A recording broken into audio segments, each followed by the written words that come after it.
Hello dear students, ये दो questions आपके बहुत इम्पॉर्टेंट क्वेश्चंस हैं, उनके आंसर्स भी साथ में हैं।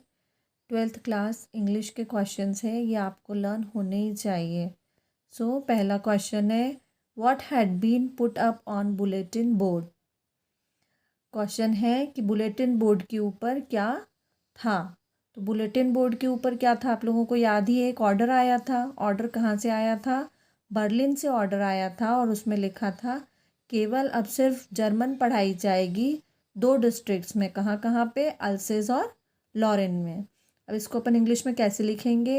N order had come from Berlin to teach only German in the schools of Alsace and Lorraine. तो ये आंसर आपको याद कर लेना है अच्छे से।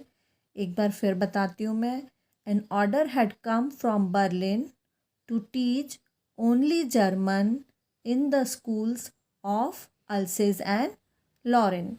सिर्फ अल्सेस और लॉरेन में अब केवल जर्मन ही पढ़ाई जाएगी।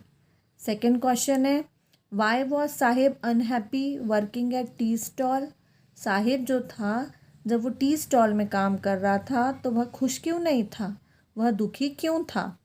तो हमें पता है क्यों दुखी था वह, क्योंकि अब वो खुद का मालिक नहीं था।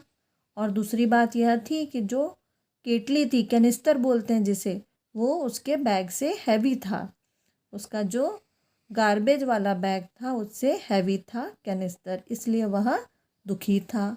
So answer will be Sahib was unhappy working at tea stall because he was no more his own master and canister was heavier than his rag bag.